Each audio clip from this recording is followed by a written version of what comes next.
তো হ্যালো বন্ধুরা, আশা করি তোমরা সবাই ভালো আছো। তোমাদের সবাইকে স্বাগত জানাচ্ছি মোটিভেশন ইউটিউব চ্যানেলে। সো বন্ধুরা, আজকে আসলে আমার সাবস্ক্রাইবার একটা কমেন্ট থেকে আজকের ভিডিওটি তৈরি করব। তো আমার ভাইয়াটা আমাকে কমেন্ট করেছে যে ভাইয়া, আমি আসলে কারোর সাথে সহজে কথা বলতে পারি না। মানে যে কারোর সাথে কমিউনিকেশন করব আই টু আই, তার চোখের দিকে দিয়ে যে তার সাথে একটা কথা বলবো, মানে সহজে কারোর সাথে কথা বলতে পারি না। তো সে যখন আমাকে বলছিল ভাই আমাকে সেটা নিয়ে একটা ভিডিও বানিয়ে দেন, তো তাই আজকের ভিডিওটি বানানো। তো দেখো, আমরা যখন আসলে কারোর সাথে মনে করো নতুন কারোর সাথে কথা বলি, আমরা প্রথমে চিন্তা করি ওর সাথে আমি আগে কথা বলবো নাকি ও আগে আমার সাথে কথা বলবে। আমি মনে হয় ওর সাথে আগে কথা বললে মনে হয় ও বেশি আমাকে পাত্তা দিবে না, মনে হয় ও আমাকে বেশি কথা বললে ও আমাকে পাত্তা দিবে না। আসলে সেটা কোনো ব্যাপার না। প্রতিটা মানুষ আসলে একজনের সাথে আরেকজন কমিউনিকেশন করতে চায়, বাট তুমি যখন এক পায়ে গিয়ে যাবো দেখবো ও আরও 3 পায়ে গিয়ে তোমার সাথে কথাটা বলবে। তো তুমিও যখন কথা কিছু বলবে না, ও যখন কথা কিছু বলবে না, তাহলে তার মাঝে কোনো কমিউনিকেশনটা হবে না।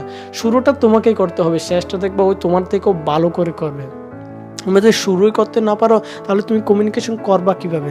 যেমন সাপোজ তুমি একটা নতুন জায়গায় গেলা, তো সেখানে তো সবাই নতুন নতুন মানুষ, তুমি কোনো কিছু একটা জিজ্ঞেস করতে চাইলা বা কোনো মানুষের সাথে বন্ধুত্ব করতে চাইলা, তো তুমি পারবে না। তুমি কারণ তোমার কাছে নিজের কাছে একটা ইগো চলে আসবে যে আরে আমি ওর সাথে কথা বলবো, আমি একটা নিজের মাঝে একটা ইগো চলে আসবে। এই ইগোটা যদি তোমার মাঝে আসে, তুমি কোনোদিন কারোর সাথে কমিউনিকেশন করতে পারবে না।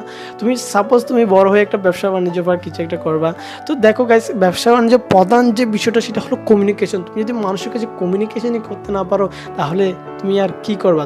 তাই যে ভাইয়াটা কমেন্ট করছো তার কাছে একটাই উপদেশ রইল যে তুমি নিজে গিয়ে ওর কাছে আগে তুমি নিজে ওকে গিয়ে বলো, দেখবে ও তোমাকে আরও ভালোভাবে তোমাকে গ্রহণ করে নিবে, আরও ভালোভাবে তোমাকে সাথে কথা বলবে, তোমার সাথে কমিউনিকেট করবে।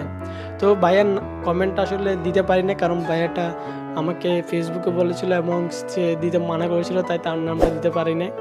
তো আশা করি ভিডিওটি তোমার ভালো লেগেছে এবং তোমার এরকম কোনো সমস্যা থাকলে অবশ্যই কমেন্ট করে জানিয়ে দাও। আশা করি সমাধান দেওয়ার চেষ্টা করবো, কারণ তোমাদের মোটিভেট করতে হচ্ছে আমি মোটিভেশন নিই।